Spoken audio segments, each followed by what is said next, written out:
All right, we're recording. Say hi. This will get edited if need be. You know what I'm gonna? Everyone. Hello.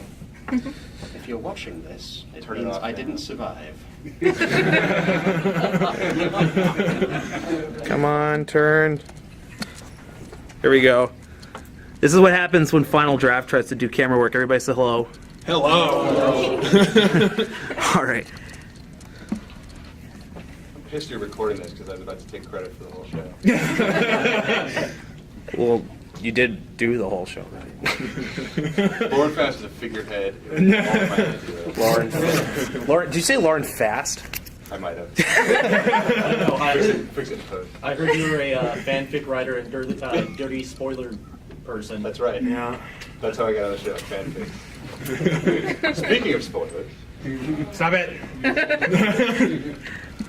You can actually get over here, Draft. I'm getting the shot right. God. It's been like this all weekend. It's only Friday. This was all Are you guys all Do you actually have anything in there? Yeah. I'm just pretending it's Foalpapers. following both of you guys. You will follow M.A. Larson? Okay, so how Yes, long? yes, it's the person you're supposed to follow. How long does this take? Shows for an hour. An hour? Okay. We have until 4 hours. Jesus told. Christ, an hour. No pressure. He's nervous. We should Nice treat guy. this like that's the stage and we're the audience. Yeah. Ask us questions. Dance, fucking dance!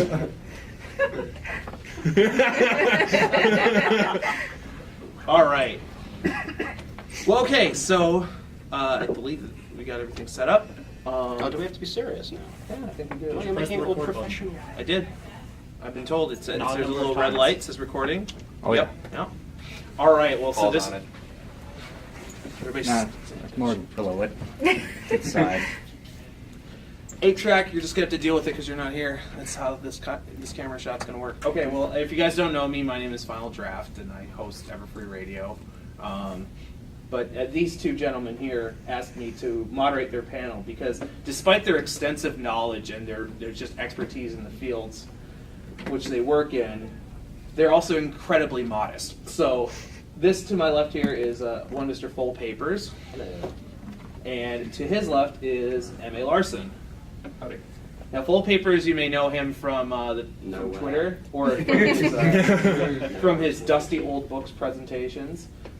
He's, I would say, the fandom's most well-known mythological expert. You're the only one who would say that. But You're gonna have to speak up for the camera. you're the only one who would say that. But No, but honestly, he's done quite a bit of looking into the mythology that's within the different episodes and analyzing the different classical and Norse and other references in the show. Because really, one of the ways that this show became just so good is its depth, and that depth comes a lot from the references in it. Now, and who else better to talk about some of those references than one of the show writers?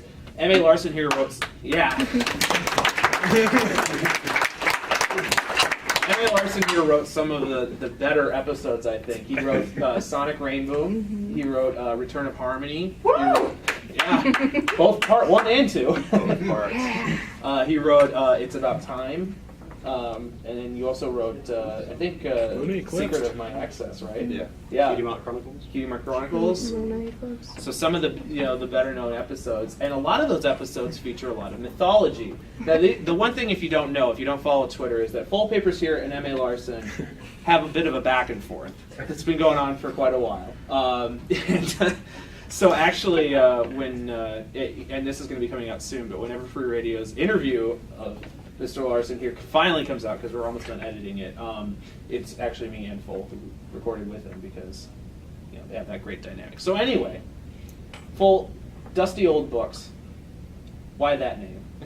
Well, it's a reference to the show, isn't it? Well, which part of the show? You must stop reading those dusty old books. It's a lie. Oh. If you're trying to draw me out into a lengthy description of it, it's not going to work. You have to ask a better question. So what is the meaning of no? Fine, I'll ask a better question. Oh, This show is... No, you're first. Yeah, I'll be ready. Are you seriously leaving? Bloody is as well. He's making you sit on the spot. And actually, if we maybe we could get the doors here in a second, because a lot of that background Yeah. noise is going to. Hello, I'm There we M.A. go. Larson. Hi. Oh, fine. Oh, here comes Foalpapers. All right. Well, anyway, Thought you were gone then. Foal, you are a classicist. Also, little known fact about Foalpapers is that he's about to start his master's degree program in the United Kingdom in classical studies. Instead, I came here then. No, I think that's worthy of applause. But yeah, you are a classicist. And my first question for you is, when you first started watching the show, what was the first mythological reference that you up and noticed? What was the first thing? It was the moment in the second part of the pilot where Fluttershy encounters the Manticore. People remember that sequence? Yeah. Thorn in the paw, very... This is what we need, like a... As you can see here in Figure 8, it's a reference to a very old story called Androcles and the Lion. How many people know it? It gets referenced time and time again. You see it everywhere. And I'd been sold on the show by a friend of mine who said, watch this show, you'll enjoy it. And I resisted because I figured, My Little Pony, there's going to be no depth there. Lo and behold, I watched it, and there was in fact depth, and this caught my attention because, hey, hold on, I know this story. They're doing Androcles and the Lion, but they're doing it with a Manticore and a Pegasus. What are the implications there? Ooh, I can think about this. This is fun. I can completely overdo it. Excellent. So it was that, and then it just built from there, because in most episodes there's at least one reference to either legend or history. Well, and that's actually, from obviously the first two-parter, the Nightmare Moon episodes, and Lauren Faust wrote those, and I wanted to know, Mr. Larson, being that you also wrote season 1 episodes, whether or not from the show's general perspective, did they encourage you to incorporate mythological Yeah, references? definitely. They wanted as many as possible. It didn't matter what, where they came from. Mm. Like Sonic Brain Boom is Icarus myth, that kind of thing, where people like Foalpapers can watch it and say, hey, I know what that is, and people who don't know what it is can still like the episode. Did Lauren explicitly tell you put in mythological Yeah. references? Yeah. Did she give a reasoning behind it, or just because it's awesome? Because it is awesome. Even if that wasn't the primary reason, I'm sure that's one of the reasons. But Yeah. I don't know why she wanted to do that. Maybe just to give it more depth, or to give it that classical feeling in the stories. So before you started writing for Pony, did you have much of a background in mythology or No, I mean, excuse me. I had a fantastic class in high school that kind of set me off into writing called Mythic Patterns, which was just, we just studied Joseph Campbell and Young and all these things. And it showed me exactly what you're talking about, how stories can have these much deeper things going on that you don't really see in the text. And that made me want to do it. But that's it. I don't really have any knowledge of classics or anything like that. Well, I saw Clash of the Titans. which version? Both versions. In 3D. I like the owl. I forgot its name. What was the name of the mechanical owl? I don't Starts with know. a B, is it? I know the owl of which you speak. Yes. but I Someone don't help me know. out. It's not Aloysius. Though they need to bring Aloysius back.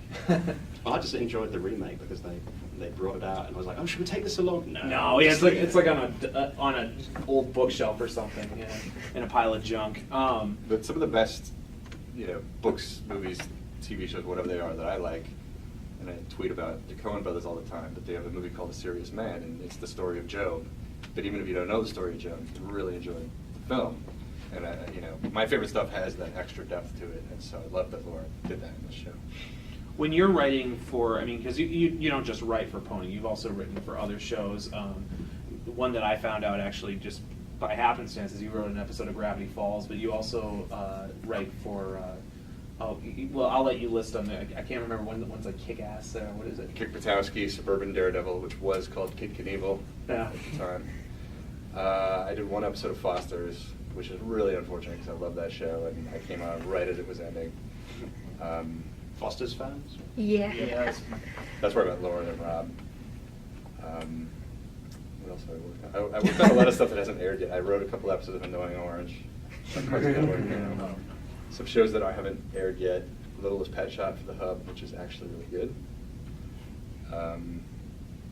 It's the actually in there that gives us a pause. It's actually really good. Littlest Pet Shop. What can you do with that? Well, Fair point. My Little Pony. Yeah, one. 2 years Exactly. ago we were all saying that about ponies. Well, you mentioned Joseph Campbell, and Joseph Campbell, for you guys who don't know, was a well, I don't know if you call him a classicist, but he was an academic who He was a argued. poor man's Foalpapers. He didn't have quite Foalpapers' You glorious just British keep accent. building me up, and I can't possibly meet that. You just did with that wonderful British right there. It was great.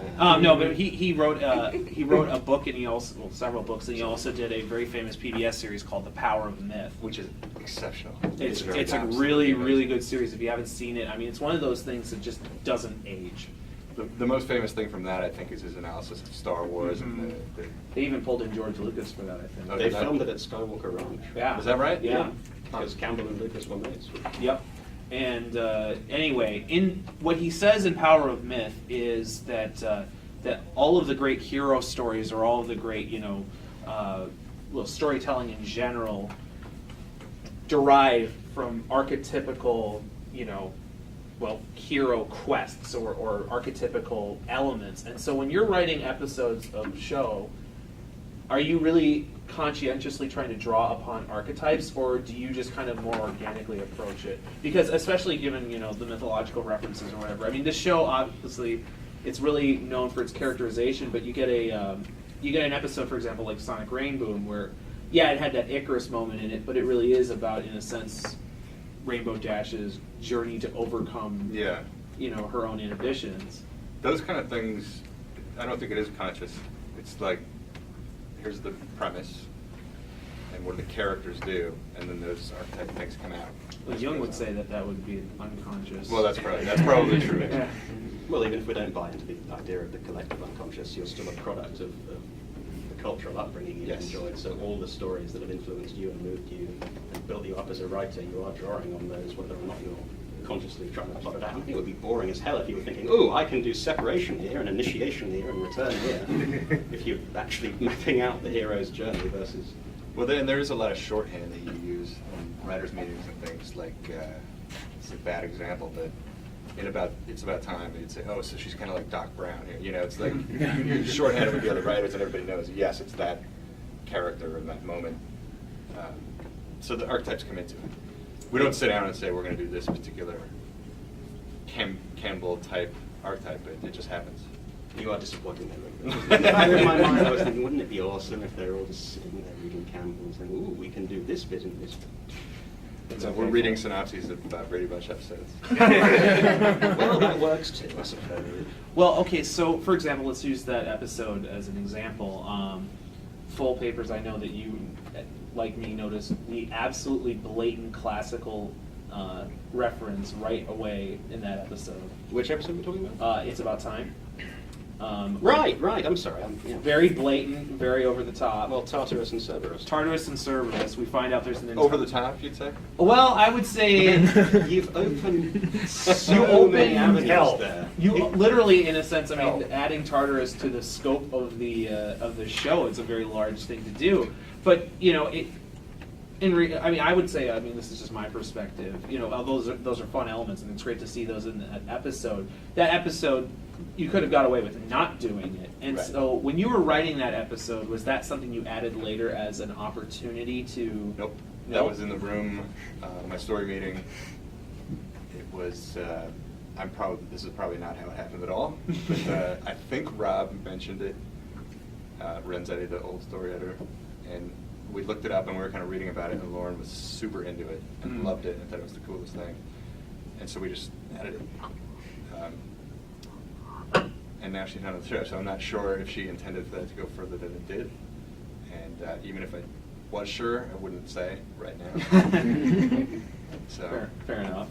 Well, Foal, you are the expert in classical mythological references, so I kind of want to focus on that for a second. And I was wondering if you could list off a few more of the classical references that you noticed throughout the episodes. Off the top of my head.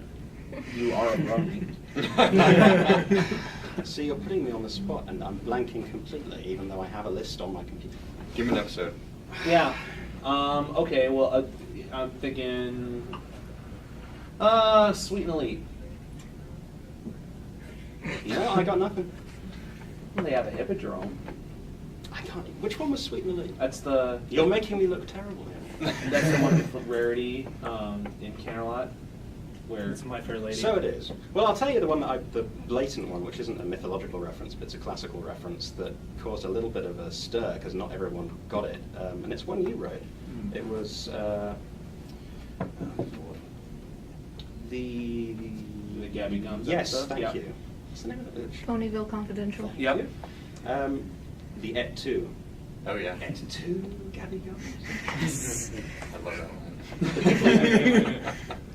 The Gilded Pages of Your Betrayal. You realize you made Latin canon. You did. In my mind, it's old Christian. But you have a classical period within the show's own mythology. You have, Which we've is got the look also- at their own myths in the context of the Christmas episode or the holiday episode. Well, the classical period, though, was first referenced in Luna Eclipse. And who wrote that? That was me. Yeah. Well, so, that's, come on, yeah. So, I mean, was that, again, another one of those where you were kind of throwing ideas around in the room and said, well, we could reference a classical period in the universe? And You talking about the Star Swirl bearded thing? Yeah. Is that her first reference or his first reference? Yes. It's referenced in your other episode, It's About Time, where they go to the But that's an stars. absolute fact. Yeah. I remember how I came up with the name because Lauren gave us, when I first started the show, she gave us a database of all the locations and names that had been used and that had been pre-approved by Hasbro. And Star Swirl was on there. And yeah, I think I was just giving Twilight heroes, because she would have heroes like that. And so I looked on the list and there was Star Swirl, and I said, that doesn't sound quite old enough or mythological enough, so I had it bearded. And there he is. But she'd be the kind who would idolize, the great minds of the past. Was So- it kind of in a sense, almost like an Aristotle type of character? Yeah. Because Yeah. he was known as like a bearded character, but because I think you specifically referenced it as, what was it, the pre-classical period or the classical period in the episode? Paul, do you remember? Pre-classical. Yeah. I'm glad you remember. I don't have my script. You've just canonized Star Swirl being male. In my mind, he was male, but I've seen discussion there as well. Yeah, there's at least one or two fanfics where Star Swirl. Is Star Swirl known as Star Swirl the Bearded because it happens to be? Yeah, the controversy. Yeah. the bearded lady. Something like that. Someone threw out that possibility. Yeah. This is what you've done. It's not true. It's male. Well, okay. Well, so Paul, I mean, we talked about the Manticore. Another monster that appears aside from Cerberus is the Hydra. I was wondering if you can think of any other. Well, actually, in reality, any Pegasus right there. Pegasus is a classical reference. Well, but there's something interesting about the way they use Pegasi in the show. Did anyone go to TrotCon? No one here? Excellent, I can tell. No one knows what I'm about to say then. So you have Fluttershy and you have Rainbow Dash. Do people know the original story of the Pegasus? I do. Well, why don't you tell it then? No, there was one winged, actually there were several winged horse, but he was the most famous winged horse. He belonged to a Greek culture hero named Bellerophon, who got himself into some trouble, and Pegasus ended up as the carrier of Zeus's lightning bolts. Thunderbolts, I should say. And in classical myth, he's associated with these very masculine, very militaristic heroes, whereas, and you see that in sort of the Rainbow Dash depiction, you've got the tomboy aspect, the rushing into action, not necessarily giving it thought. And that's the way you would expect any depiction of a Pegasus to go. That's a traditional use of a Pegasus. But then you have Fluttershy, which is a complete inversion of the kind of characteristics you would normally associate with that mythological creature. And you don't see her as defenseless there, you also see her as being quite powerful in her own right. So the show is deploying those mythological themes and images, but also subverting them and really modifying it for its own purpose to push a completely different message than you would originally find. I just find that fascinating. I just realized something I should have known, like, from the beginning, which is that Wonderbolts is a play on Thunderbolt. I never caught that till right now. Out of the 20-minute boring spiel. No, it wasn't boring. Well, I'm glad you're paying attention. No, honestly, I agree with you. Though. This will be on the test, by the way. Well, I did hear that that originally when Lauren was pitching the show idea, that Fluttershy was going to be an Earth Pony, and then she ended up making her a Pegasus. But it is interesting, And that stands out from all the rest of the culture of the Pegasi that we see, Yeah. because they are the most Greek influenced. If you look at the architecture of Cloud's Tale, Well, you you look look at their history on screen, and they have. There was a chap I know on Twitter who is very into military history, and he went through and looked at all the helmet designs of the Pegasi in that episode and said, "Oh, one is that style, one is that style," and then you have Fluttershy as a complete enigma, rejecting all of that culture. What does that say about Fluttershy as a character? And in fact, her And what message is that then sending to the audience who is being instructed in sort of moral values by this show, since it is meant to be instructed in a certain level? No, her cutie mark and her gift involved the earth, involved being down with squirrels and rabbits and that kind of thing. And she embraces that. It's like leaving behind who she is to go follow her destiny. Following her bliss, as Campbell would say. That's exactly right. Thank you. Look, so yeah, there you go. Power of myth. It's a life-changing thing. No, It's everywhere. It's like once you read it, study it, and learn it, you're like, wow, that is everywhere. Yeah. No, I think that was one of the things with Hearthwarming Eve, and I forget offhand who wrote that episode. Meriwether. Was it? Okay. Yeah, and you see, that's more of a visual thing. That's the storyboarders who would put in the armor or whatever. But when they show that recreation, and then they kind of go into that, the animated version of it, the Pegasi are completely classical, Greek, or at least they're presented almost as flying hoplites. Well, it's Greek, but the show commits the same sins that all shows do when they are presenting classical culture, because Greek culture is. I say sins. Greek culture is very boring on screen, or so say people who study this more professionally than I do. If we want to watch the classical era on screen, we prefer the Romans, because it's just sexier and more fun. They are the ones with the Colosseums and all the... I can't really get into that. Is this an 18 plus? The Colosseums. Oh, They're the ones who have the lecherous reputations, and they're more fun to watch. There have been papers written on why Alexander and Troy just did not do well as films, whereas something like Gladiator did fantastically. And it comes down to what we expect from depictions of the Greeks versus the Romans. But it's primarily Greek, but we see the Colosseum, right? Viva Italia. Sorry? Viva Italia. Damn it.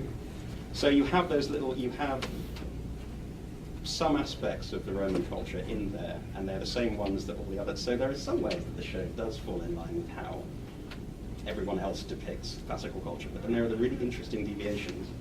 And the My Little Pony version of a blood sport is the bullies wanting to see Rainbow Dash fail. I'm glad you toned that down. Yeah, I like that scene, especially this isn't a writing side of it, but it's Keating Rogers with like a football and a basketball.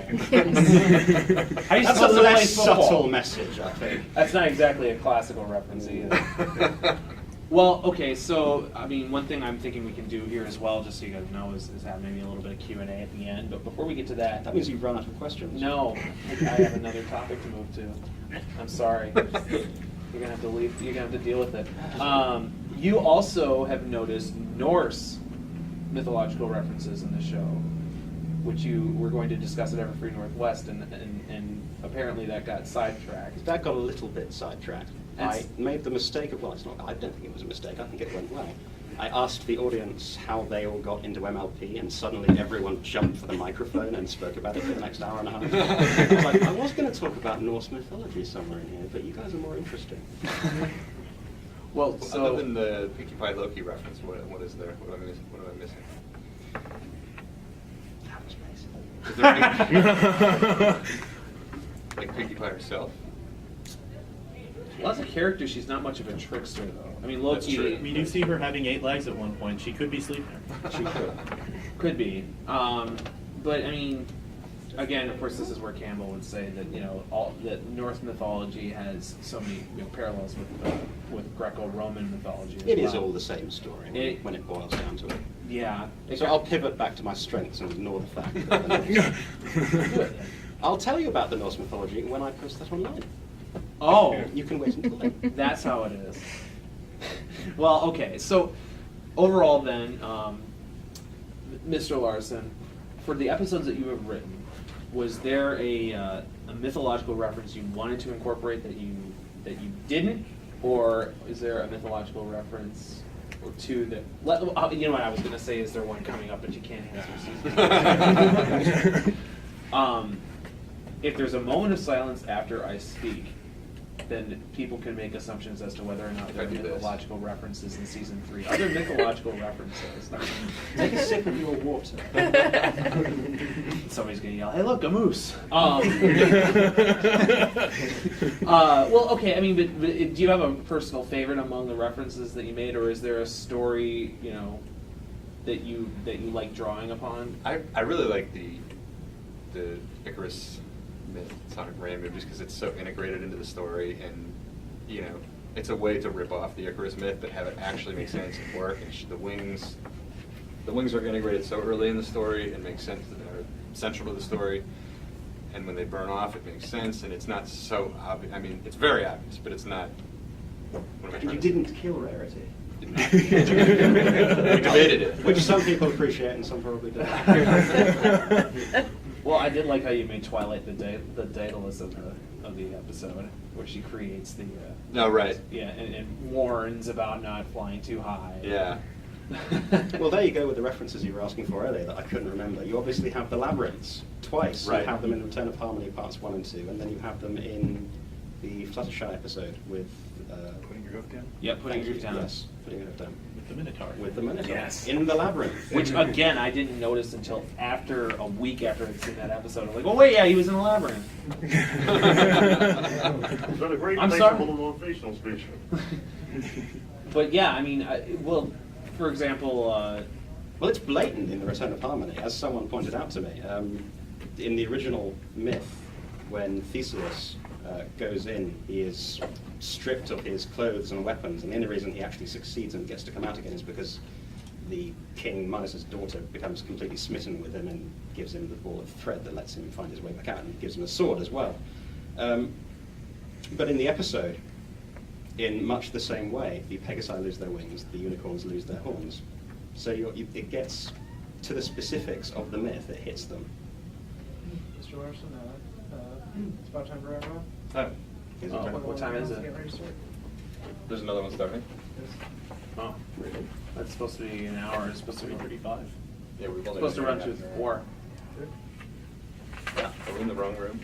I was expecting to hear.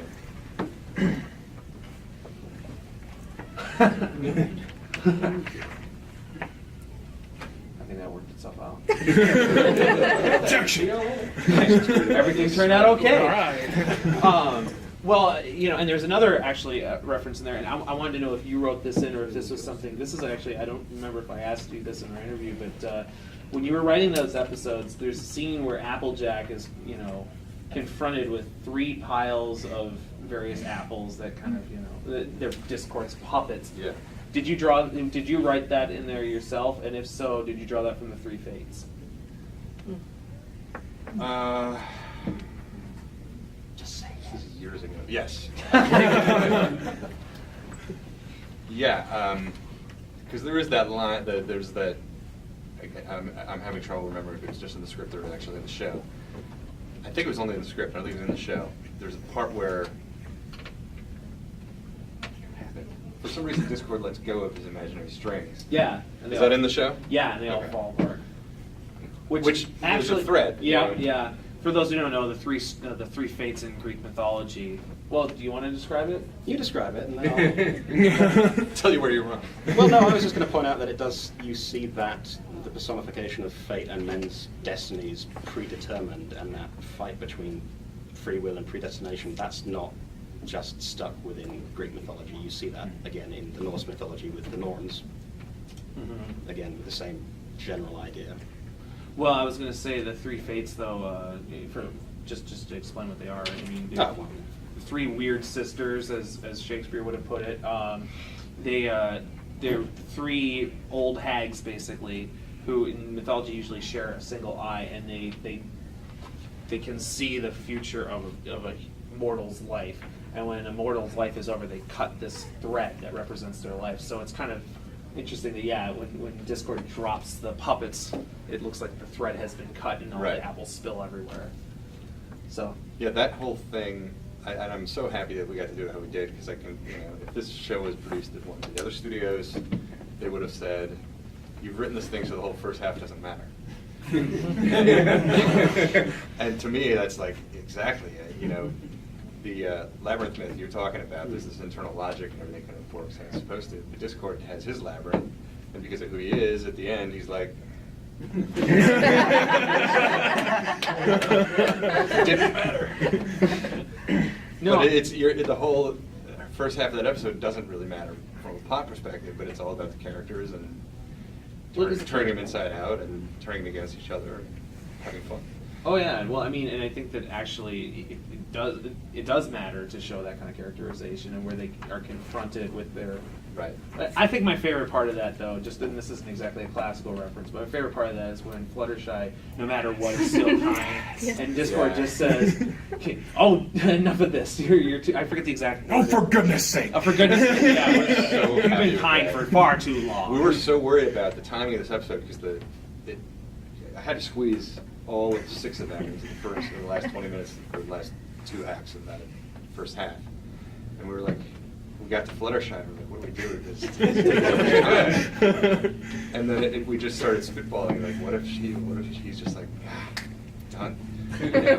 And we all started laughing and said, that's exactly what would happen, so yeah, let's do that. Well, and I would say too, in our earlier discussions that we've had, you said that the idea of Discord as a character came from Lauren. Is that right? Yeah. Discord is a character in classical mythology as well. Not exactly in the same way. In the Troy myth, Discord appears at, I think it's Paris's wedding, and not Paris's wedding.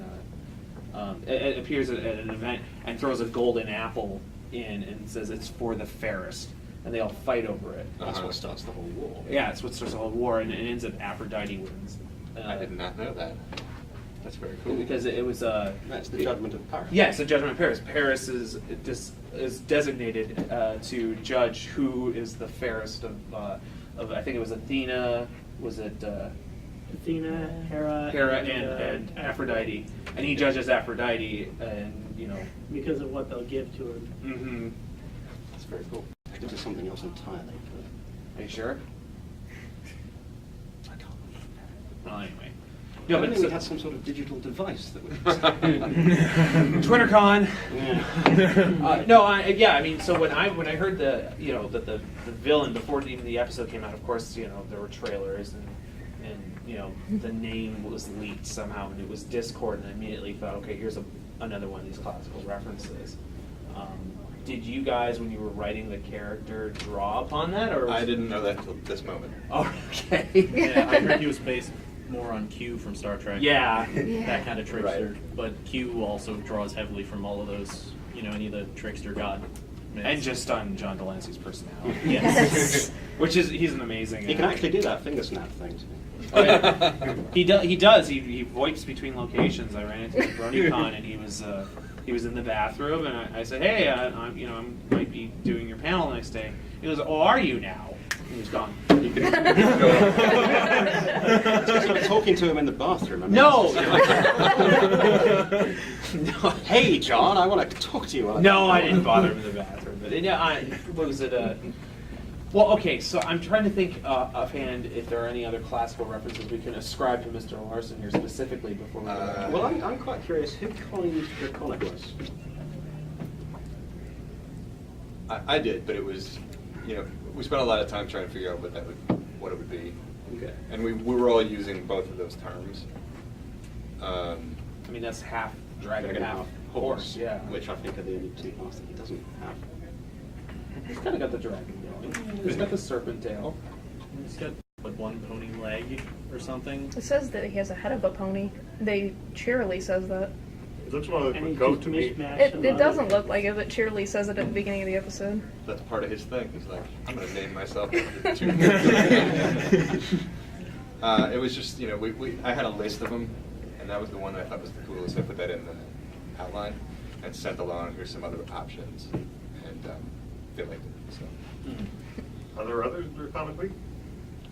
Thank you for doing the right plural there. That makes me so happy. Oh, come on, you were grinning at that too. Of course I am. Trying to decide if that's like spoilerish or not. You got to be careful. Remember to take the sip of your water. Look, The other thing you can opt out of the question if you don't. Well, the other thing Probably you can should. do is you I can. can tell you what I think. Yeah. That doesn't really matter.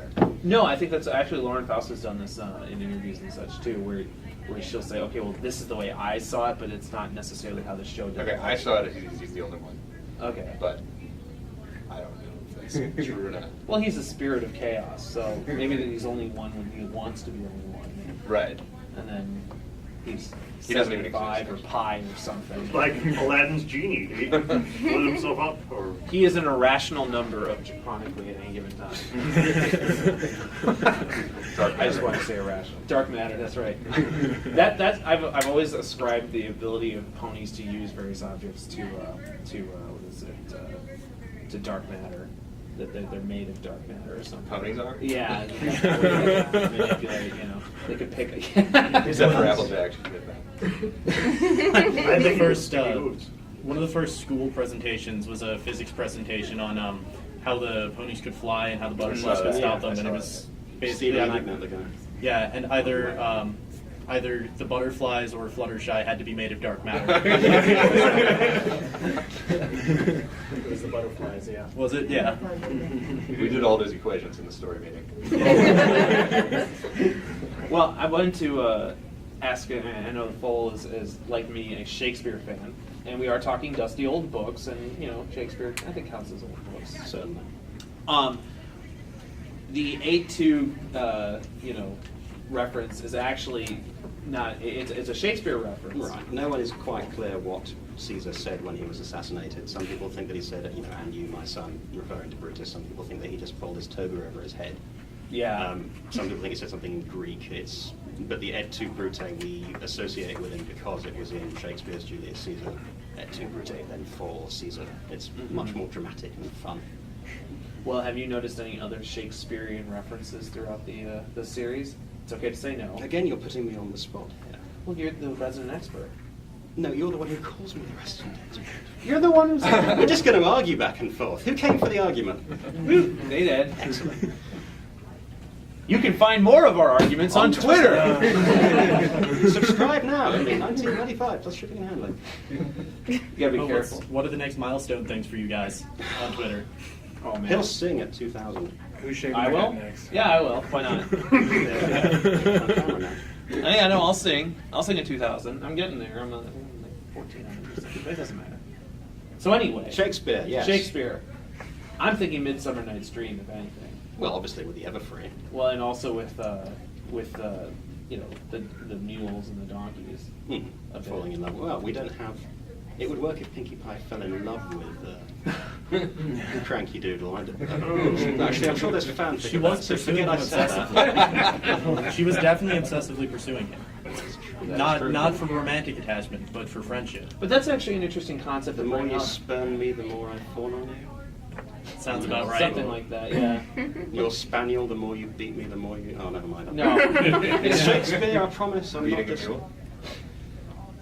Here's let's go to this then. I think Moving right along. no, the Everfree Force though as a topic is riddled with Well, that's straight out of Campbell as well. Yeah. It's the threshold to the unknown. It's the trial place where you go and have an experience which alters your consciousness and expands it and changes you as a person, and then you return from that and are, forever changed, and ideally that benefits society in some way, but if not, you're at least yourself inspired by that act.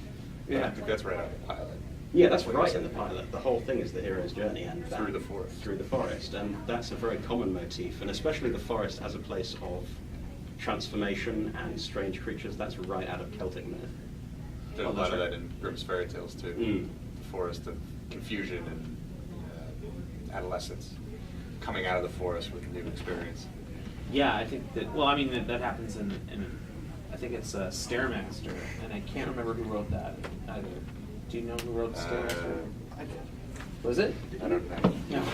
That might have been. Somebody did. That might have been Amy. I don't remember. Probably was. When in doubt, it was Amy. Was it? Christopino, I think. Oh. yeah, that's right. That's right. Okay. He's got it all written down Yeah, I over got there. my- He's got a clipboard of just all facts about the show. Can you tell me who the second production assistant? He's like, I'll get that right to you, Final Draft. Yeah. Well, in that episode too. I mean, it is used as a coming of age sort of thing where Yeah. they go out, scoot, scoot, woo, and then they run into another mythological reference. I thought the cockatrice was an invention for the show. It's not. It's not. It's actually at least medieval, and it might go back further. I'm fairly sure it's medieval, but I looked it up once. Yeah, I looked it up too. We're nerds, aren't we? Yeah, we're bronies as well. They kind of, It's a bit tautological, isn't it? it's kind of. Well, we can argue taxonomy later. We will On Twitter. on Twitter. Moving right along.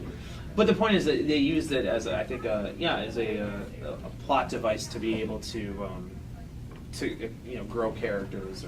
And I love the inversion there as well, that the Everfree Forest is this creepy, mysterious place because it doesn't obey the normal rules of the world.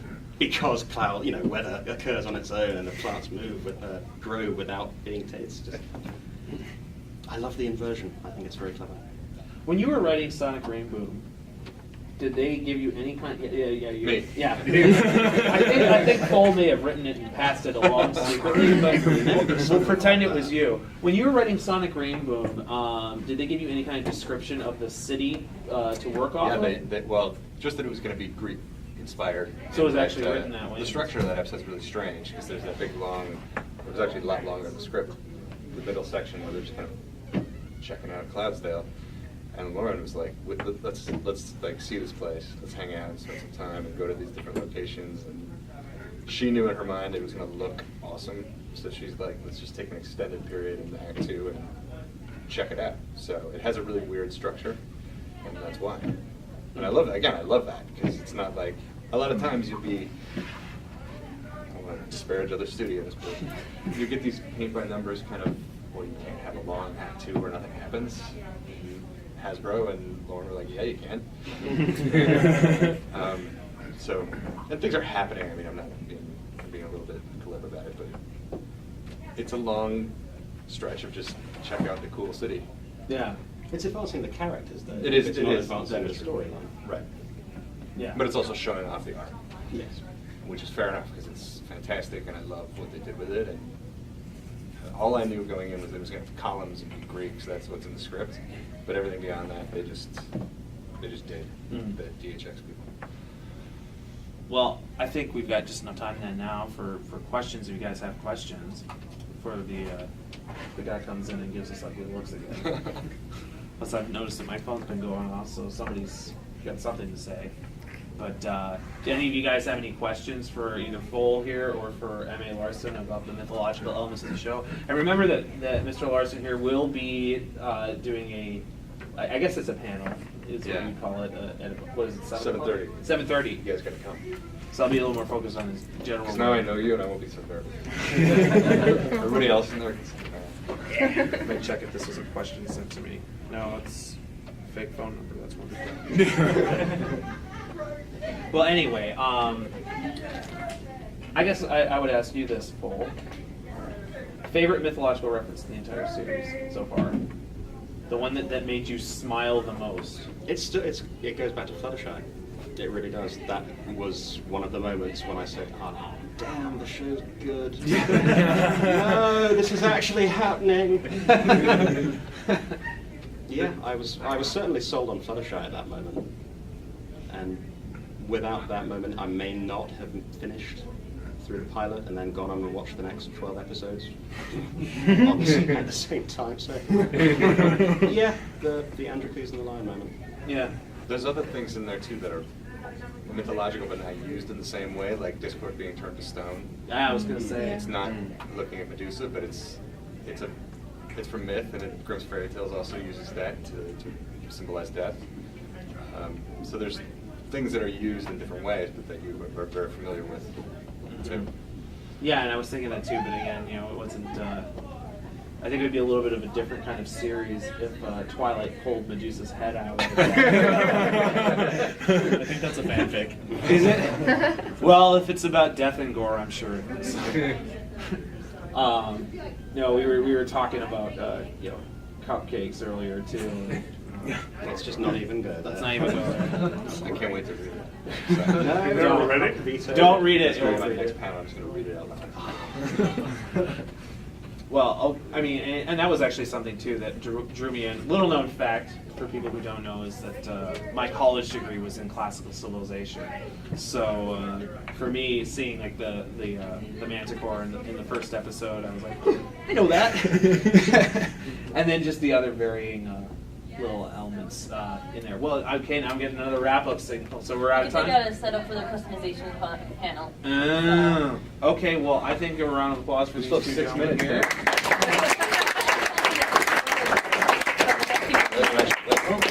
Well, there we go. Thank you for being so cooperative. Thanks, guys. Thank you. M.A.Larson here wrote some of the better episodes, I think. He wrote Sonic Rainbow. He wrote Return of Harmony. Both part 1 and 2. Both parts. He wrote It's About Time. And then you also wrote, I think, Secret of My Excess, right? Yeah. Keating Chronicles. Keating Chronicles. So some of the the better known episodes, and a lot of those episodes feature a lot of mythology. Now the one thing, if you don't know, if you don't follow Twitter, is that Foalpapers here and M.A.Larson have a bit of a back and forth. It's been going on for quite a while. So actually, and this is going to be coming out soon, but whenever Free Radio's interview of Mr. Larson here finally comes out, because we're almost done editing it, it's actually me and Foal who recorded with him, because they have that great dynamic. So anyway, Foal, Dusty Old Books. Why that name? Well, it's a reference to the show, isn't it? Well, which part of the show? You must stop reading those dusty old books. It's a lie. Oh. If you're trying to draw me out into a lengthy description of it, it's not going to work. You have to ask a better question.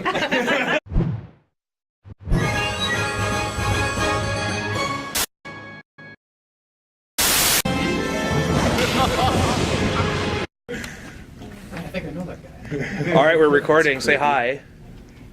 This will get edited if need be. You know what I'm Hello, gonna? everyone. Hello. If you're watching this, it Turn it means off I now. didn't survive. Come on, turn. Here we go. This is what happens when FinalDraft tries to do camera work. Everybody say hello. Hello. All right. History of recording this because I was about to take credit for the whole show. Well, you did do the whole show, right? Lauren Fast is a figurehead. Lauren. Lauren, did you say Lauren Fast? I might have. No, Fix it in post. I heard you were a fanfic writer and dirty spoiler person. That's right. Yeah. That's how I got on the show, fanfic. Speaking of spoilers. Stop it. You can actually get over here, Draft. I'm getting the shot right. My God. It's been like this all weekend.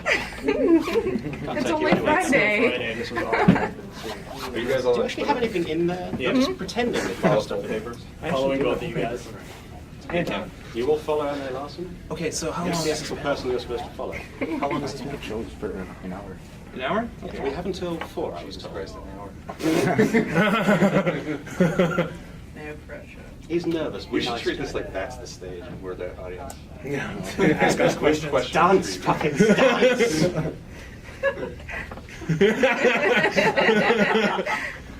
All right. Well, okay, so I believe we got everything set up. Oh, do we have to be serious now? Yeah, I think we do. Oh, you're Press making the it all record button. professional. I did. I've been told there's a number of little red times. light says recording. Oh, yep. Yep. All right. Well, so Falls this. on it. Everybody's Nah, it's more below it.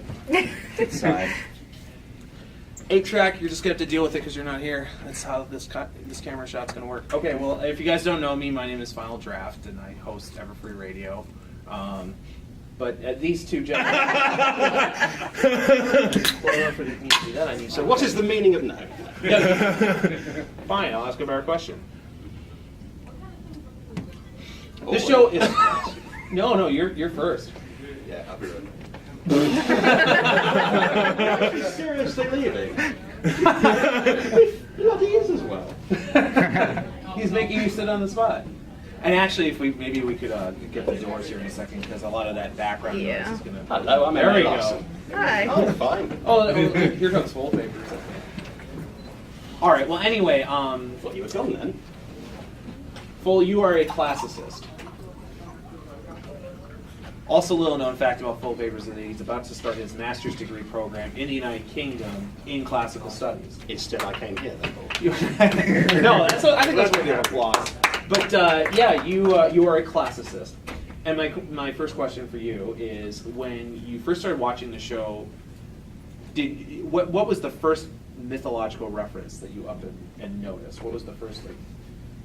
It was the moment in the second part of the pilot. Gentlemen here asked me to moderate their panel because despite their extensive knowledge and their just expertise in the fields which they work in, they're also incredibly modest. So this to my left here is one Mr. Foalpapers, and to his left is M.A. Larson. Howdy. Now, Foalpapers, you may know him from No from way. Twitter or from his Dusty Old Books presentations.